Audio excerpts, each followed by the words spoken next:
وعنہ قال قال رسول اللہ صلی اللہ علیہ وسلم ان اللہ تعالی یقول یوم القیامت این المتحابون بجلالی اليوم اظلهم فی ظلی یوم لا ظل الا ظلی رواہ مسلم۔ حضرت ابو ہریرہ بیان کرتے ہیں کہ رسول اللہ صلی اللہ علیہ وسلم نے فرمایا، اللہ تعالیٰ قیامت کے دن فرمائیں گے، کہاں ہیں وہ لوگ جو میرے جلال کی خاطر آپس میں محبت کرتے تھے؟ آج میں ان کو اپنے سائے میں جگہ عطا کروں گا، جبکہ میرے سائے کے علاوہ کوئی سایہ نہ ہوگا۔ مسلم نے اس کو روایت کیا۔ صحیح حدیث ہے کہ قیامت کے دن اللہ تعالیٰ پکاریں گے، حشر کے میدان میں جب سب اکٹھے ہو جائیں گے تو اللہ تعالیٰ اعلان فرمائیں گے کہ اٹھ آئیں وہ لوگ، میرے قریب آ جائیں وہ لوگ جو میرے جلال کی خاطر آپس میں محبت کرتے تھے، بجلالی۔ اور اللہ کے جلال کے ساتھ محبت کرنے کا معنی کیا ہے؟ اس کا معنی یہ ہے کہ خدا ہی کی بزرگی کی خاطر ان کا ملنا، آپس میں اکٹھا ہونا، اس کے نام کو بلند کرنے کی خاطر تھا، اس کے دین کو بلند کرنے کی خاطر تھا، ان کی اپنی ذاتی مفادات کی خاطر نہیں تھا۔ اور پھر یہ بھی پچھلی حدیث سے ریلیٹڈ ہے کہ یہ اسی صورت میں ہو سکتا ہے کہ جب انسان کسی سے ملاقات پر اللہ کے بارے میں اور اللہ کی خاطر اور اللہ کے دین سے متعلق گفتگو کرے۔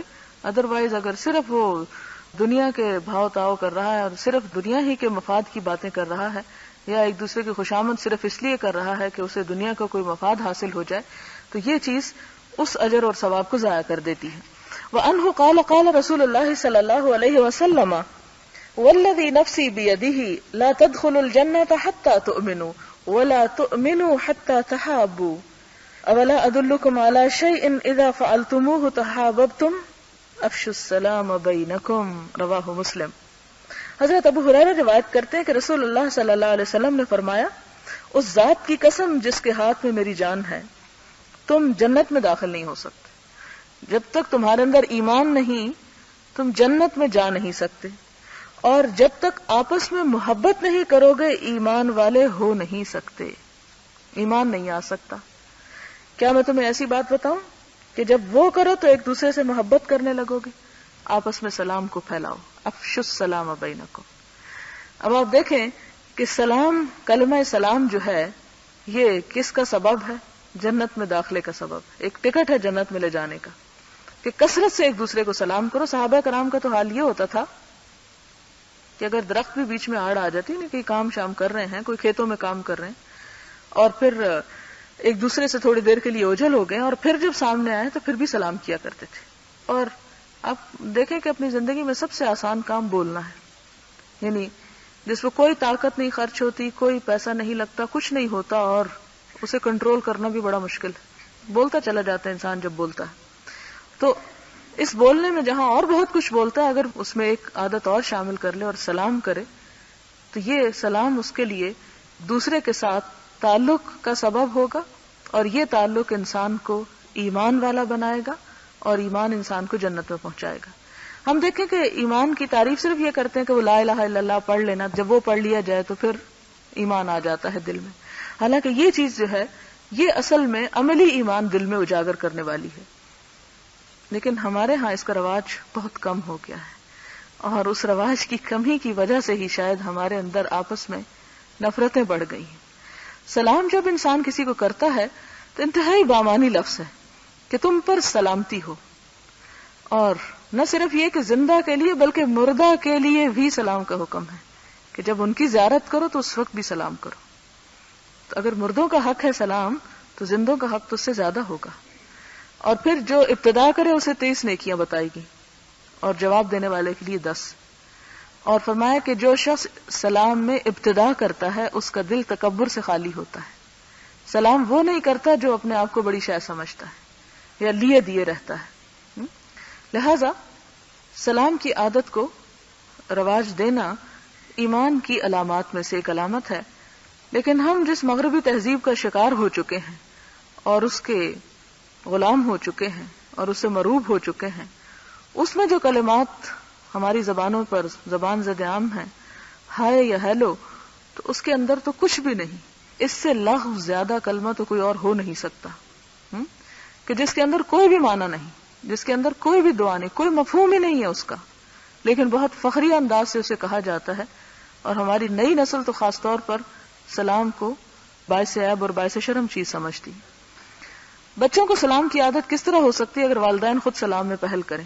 آپ نے دیکھا ہوگا کہ حضور صلی اللہ علیہ وسلم خود سلام میں پہل کیا کرتے تھے، یعنی بچوں کو بھی سلام کیا کرتے تھے، اور اس کے پھر کچھ آداب سکھائے جو ایک لمبی کہانی ہے۔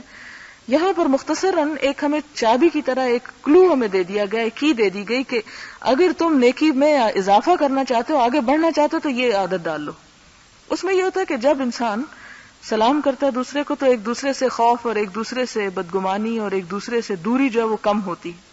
جب انسان کے صرف اللہ کی خاطر قریب آتا ہے اور اس سے وہ اپنے آپ کو امن اطمینان میں محسوس کرتے ہیں، کیونکہ سلام کا مطلب ہے کہ تم میرے ہاتھوں سے سلامت ہو اور تم میری زبان سے سلامت ہو، کیونکہ مسلمان کی تعریف یہی ہے کہ المسلم من سلم المسلمون من لسانہ و یدہ، مسلمان وہ جس کے ہاتھ اور زبان سے دوسرے محفوظ رہیں۔ لیکن آج ہر شخص بد اعتمادی کا شکار ہے، ہر شخص خوف میں مبتلا ہے کہ معلوم نہیں دوسرے کی طرف سے اسے کس طرح کا رویہ دیکھنے کو ملے۔ تو اس صورتحال کو کس طرح تبدیل کیا جا سکتا ہے؟ سلام کی کثرت سے۔ آپ کو یاد ہوگا کہ حضرت عبداللہ بن عمر جب فارغ ہوتے بازار کی طرف نکل جاتے اور سلام کیا کرتے تھے، کثرت سے سلام کرتے چلے جاتے، اور وہ صرف یہ اس لیے کرتے اپنی نیکیوں میں اضافہ کرنے کے لیے اور جنت میں جانے کے لیے، کیونکہ سلام کرنا جنت میں جانے کا دروازہ کھول دیتا ہے۔ اور پھر آپ دیکھیں کہ اللہ تعالیٰ کے رسول صلی اللہ علیہ وسلم نے فرمایا کہ اس ذات کی قسم جس کے ہاتھ میں میری جان ہے، قسم کھا کے فرمائی ایک بات، حالانکہ آپ کا کسی بات کو ایسے بھی کہہ دینا بڑی بات تھی، لیکن ایک بات جو آپ نے قسم کھا کے فرمائی، پھر وہ تو کسی صورت میں اس میں تو شک و شبہ کا کوئی شائبہ تک نہیں ہو سکتا، کوئی گنجائش نہیں ہو سکتی۔ اور پھر یہ کہ جب تک تمہارے اندر ایمان نہیں، جنت نہیں، اور جب تک محبت نہیں، ایمان نہیں، اور وہ بات لے لو مجھ سے کہ جس سے تم یہ اپنے اندر صفت پیدا کر سکو، اور وہ ہے سلام۔ سلام کو عام کرو، اسے رواج دو، اس کا فیشن ڈالو۔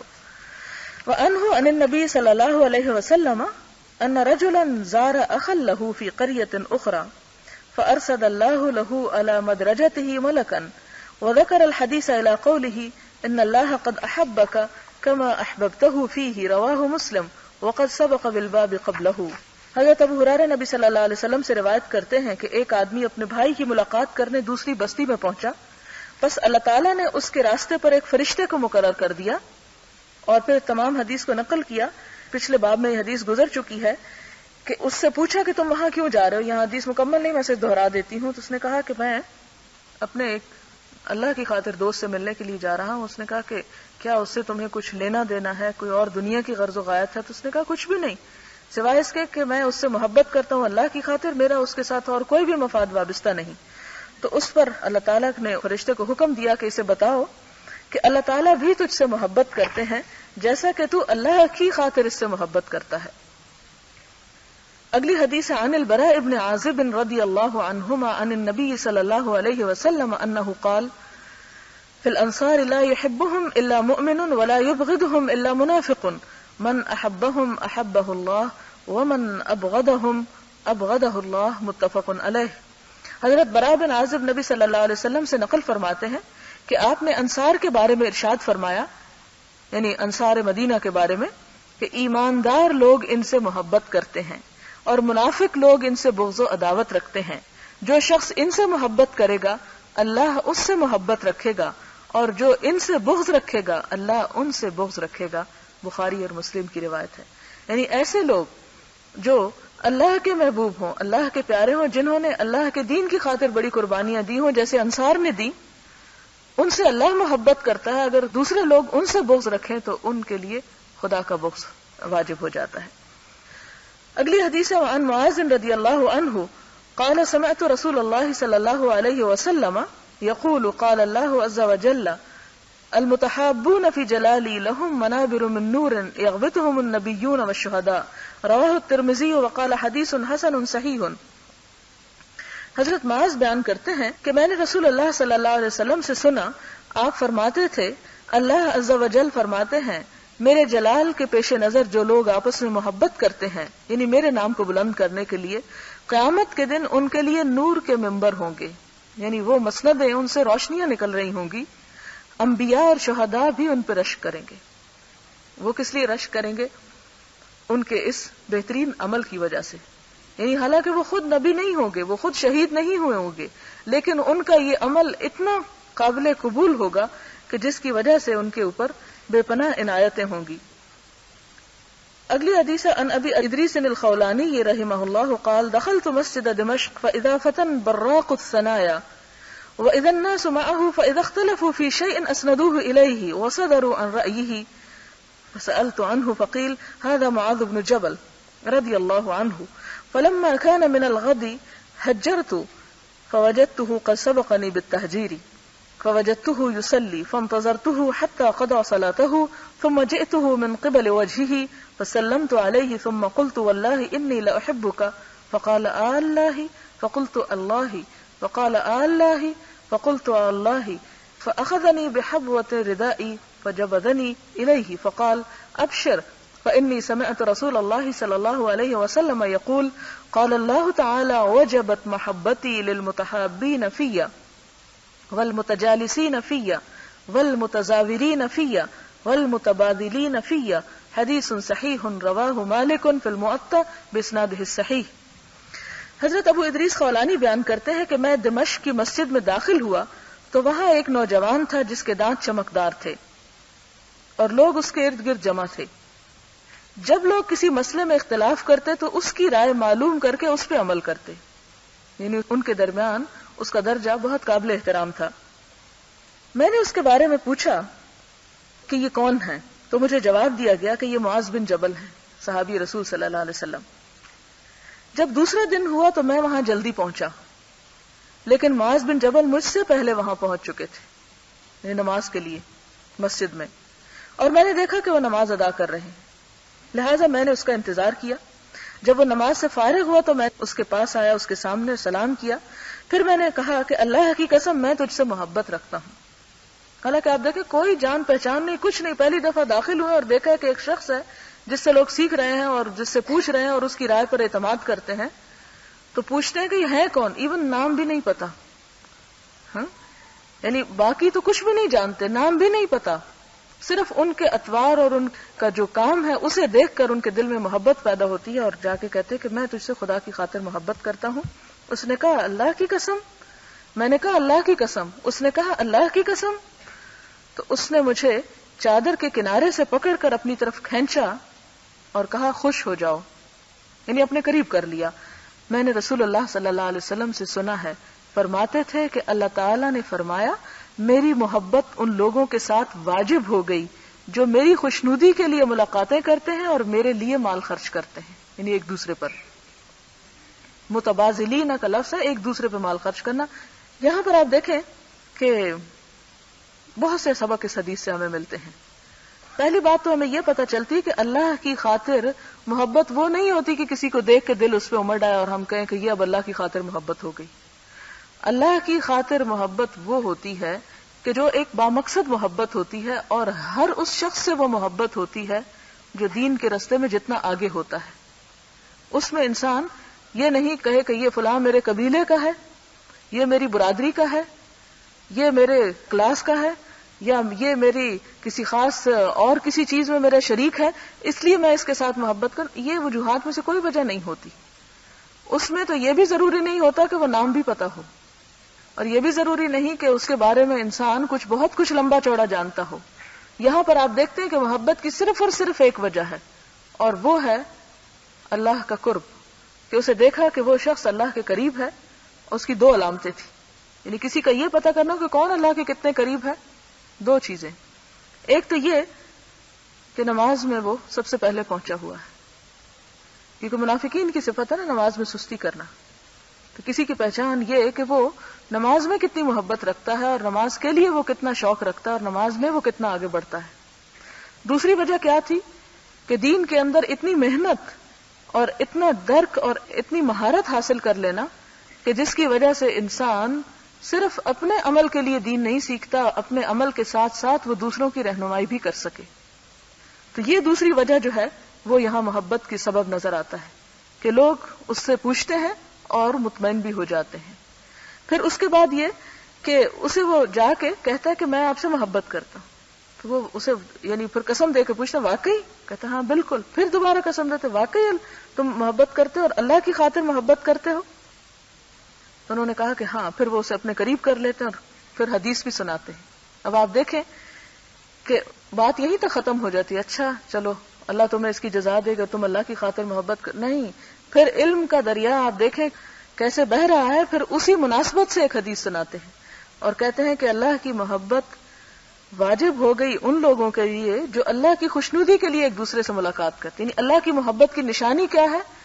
خدا کی خوشی کی خاطر ایک دوسرے کے ساتھ ملاقات کرنا، اس کے پاس جانا، کسی اور وجہ سے نہیں، کوئی دنیاوی مفاد کی خاطر نہیں. اور دوسرا یہ کہ آپس میں ایک دوسرے پر مال خرچ کرتے ہیں. یعنی یہ نہیں کہ اگر اللہ کی خاطر محبت کرنے والے ہیں اور ایک فقیر ہے اور ایک کے پاس کچھ نہیں اپنے کھانے کو بھی، اور دوسرا جو ہے اس کے پاس ہے تو وہ صرف خود کھا جائے، یا وہ صرف اپنی ہی ذات اور اپنی ہی خود غرضی سے اپنے ہی مفاد کے لیے کام کرے. نہیں، پھر وہ ایک دوسرے کے لیے نرم گوشہ رکھتے ہیں، ایک دوسرے کی ضروریات کو پورا کرتے ہیں اور ایک دوسرے کے کام آنے والے ہوتے ہیں. یہی وجہ ہے کہ حضور صلی اللہ علیہ وسلم کے زمانے کے بعد ہم دیکھتے ہیں کہ حضرت عمر کے زمانے میں کیا ہوتا ہے کہ اتنا یہ باہم ایک دوسرے کے ساتھ تعلق مسلمانوں کا بڑھتا ہے اور ایک دوسرے کے اوپر خرچ کرنے کا یہ سلسلہ ہوتا ہے کہ ہر شخص دینے کو تیار ہے اور لینے والا کوئی نہیں ملتا، کیونکہ سب کے پاس بہت کچھ آلریڈی آ چکا ہوتا ہے. اگلی حدیث ہے وَأَنْ أَبِي كُرَيْمَةَ الْمِقْدَادِ بْنِ مَعْدِي كَرَبٍ رضی اللہ عنہ عن النبي صلی اللہ علیہ وسلم قال اذا احب الرجل اخاه فليخبره انه يحبه رواہ ابو داود والترمذی وقال حدیث صحیح. حضرت ابو کریمہ المقداد بن مادی کرب بیان کرتے ہیں کہ نبی صلی اللہ علیہ وسلم نے فرمایا جب کوئی شخص اپنے کسی مسلمان بھائی سے محبت کرے تو اسے بتا دے کہ وہ اس سے محبت کرتا ہے. یہ بھی حکم ہے. یہ کیوں؟ اس لیے کہ اگر انسان کسی سے محبت کرتا ہو اور دوسرے کو اس کا پتہ نہ ہو تو ہو سکتا ہے کہ اس کی طرف سے کچھ ایسا رویہ اسے دیکھنا پڑے کہ جس سے اسے تکلیف ہو. یعنی وہ اس کی طرف، کیونکہ انسان جب کسی سے محبت کرتا ہے تو قدرتی طور پر ایکسپیکٹ کرتا ہے کہ دوسرا بھی اس کے ساتھ اچھا سلوک کرے. اب ایک شخص کو پتہ ہی نہ ہو کہ کوئی اس سے محبت کرتا ہے اور وہ اپنے کام اور اپنی زندگی میں اتنا مصروف ہو کہ اس کی طرف بالکل ہی توجہ نہ دے تو دوسرا شخص ایک مایوسی اور ایک بدگمانی کا شکار ہو سکتا ہے. لہٰذا اس بدگمانی سے بچانے کے لیے کہا کہ اگر کوئی کسی سے محبت کرتا ہے اللہ کی خاطر تو اسے بتا دے کہ ہاں وہ، اور بتانے کے لیے ضروری نہیں کہ زبان ہی سے کہے، زبان سے بھی کہہ سکتا ہے اور عمل سے بھی اس کا اظہار کر سکتا ہے، کیونکہ اصل محبت تو عمل ہی کے اظہار سے ہوتی ہے. کیونکہ صرف زبان سے اگر کوئی کہتا بھی رہے، محبت کے دعوے بھی کرتا رہے اور عملی طور پر کوئی کسی کے کام نہ آئے تو وہ محبت نہیں ہو سکتی. اگلی حدیث ہے حضرت معاذ بن جبل سے کہ رسول اللہ صلی اللہ علیہ وسلم نے میرا ہاتھ پکڑ کر فرمایا اے معاذ اللہ کی قسم میں تجھ سے محبت کرتا ہوں. حالانکہ آپ دیکھیں کہ حضور صلی اللہ علیہ وسلم کو قسم کھا کے کسی کو یقین دلانے کی تو ضرورت نہیں تھی، لیکن یہ دل میں محبت کے جذبات اور احساسات ہی تھے کہ جنہیں وہ پوری طرح یقین دلانا چاہتے تھے. پھر میں تجھے وصیت کرتا ہوں کہ اے معاذ تو نے ہر نماز کے بعد ان کلمات کو نہیں چھوڑنا. اب محبت کیا سکھاتی؟ خیر خواہی. اور کون سی خیر خواہی؟ صرف دنیا کی نہیں، آخرت کی. لہٰذا اس محبت کا تحفہ وہ کیا دیتے ہیں؟ چند کلمات سکھاتے ہیں کہ ہر نماز کے بعد لازمی ان کو پڑھنا. اور وہ کیا ہیں؟ اللہم اعنی علی ذکرک و شکرک و حسن عبادتک، کہ اے اللہ تو میری مدد کر اپنے ذکر پر، اپنے شکر پر اور اپنی خوبصورت عبادت پر، یعنی بہترین عبادت کی مجھے توفیق دے. اور یہ وہی معاذ بن جبل ہیں جن سے محبت اس شخص نے کی جس کا اوپر ذکر آ چکا ہے، یہ ابو ادریس خولانی نے. اگلی حدیث آخری حضرت انس بیان کرتے ہیں کہ ایک شخص نبی صلی اللہ علیہ وسلم کے پاس بیٹھا ہوا تھا تو اس کے پاس سے ایک اور آدمی گزرا. اس نے عرض کی یا رسول اللہ میں اس شخص سے محبت کرتا ہوں. نبی صلی اللہ علیہ وسلم نے اس سے فرمایا کیا تم نے اسے اپنی محبت کرنے کا بتا دیا کہ تم اس سے محبت کرتے ہو؟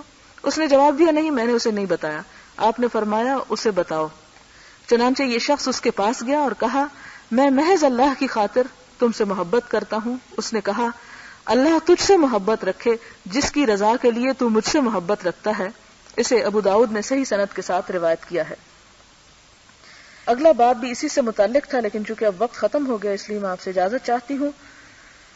اگلے باب میں ایک اہم حدیث جو میں اس کو کمپلیٹ کرنے کے لیے بتا دینا چاہتی ہوں ابھی، اور پھر انشاءاللہ مزید اس کی وضاحت ہوگی، کہ حضرت ابو ہریرہ بیان کرتے کہ رسول اللہ صلی اللہ علیہ وسلم نے فرمایا بے شک اللہ تعالیٰ فرماتا ہے جو شخص میرے دوست سے دشمنی رکھے، یعنی جس سے اللہ محبت کرتا ہو اس بندے سے اگر کوئی اور بغض رکھتا ہے تو کیا ہوتا ہے؟ تو میرا اس کے ساتھ اعلان جنگ ہے، اور میرا بندہ میرا قرب حاصل نہیں کر سکتا کسی عمل کے ساتھ جو زیادہ مجھے محبوب ہو اس عمل سے جس کے ادا کرنے کو میں نے اس پر فرض کر دیا. یعنی فرض نماز سب سے زیادہ اللہ کا قرب حاصل کرنے کا ذریعہ ہے، اور میرا بندہ ہمیشہ میرا قرب نوافل کے ساتھ حاصل کرتا رہتا ہے. یعنی فرض ادا کرنے کے بعد نوافل سبب ہیں. بس جب میں اس سے محبت کرتا ہوں تو میں اس کا کان بن جاتا ہوں جس سے وہ سنتا ہے، اس کی آنکھ بن جاتا ہوں جس سے وہ دیکھتا ہے، اس کا ہاتھ بن جاتا ہوں جس سے وہ پکڑتا ہے، اس کا پاؤں بن جاتا ہوں جس سے وہ چلتا ہے. جب وہ مجھ سے مانگتا ہے میں اس کو دیتا ہوں، اور اگر وہ مجھ سے پناہ مانگتا ہے تو میں اس کو پناہ دیتا ہوں. یعنی اس کے پھر قریب ہو جاتا ہوں اور دوستی کا حق ادا کرتا ہوں. بہرحال انشاءاللہ نیکسٹ ٹائم اس کی وضاحت ہوگی. آخر دعوانا الحمدللہ رب العالمین. یہ اس لیے میں نے سنا دی کہ جہاں محبت کرنے کا اللہ کی خاطر اتنا اجر ہے، وہاں بلا وجہ بغض اور نفرت کا یعنی بغیر کسی سبب کے شدید وارننگ بھی ہے اس پر. سبحان اللہ و بحمدہ عدد خلقہ و رضا نفسہ وزنۃ عرشہ ومداد کلماتہ. سبحان اللہ العظیم. اللہم صل علی سیدنا و مولانا محمد وبارک وسلم. ربنا آتنا فی الدنیا حسنہ وفی الآخرۃ حسنہ وقنا عذاب النار. ربنا لا تزغ قلوبنا بعد إذ هديتنا وهب لنا من لدنك رحمة إنك أنت الوهاب. اللهم ارزقنا حبك وحب من يحبك وحب عمل يقربنا إلى حبك. اللهم أعنا على ذكرك وشكرك وحسن عبادتك لا إله إلا أنت.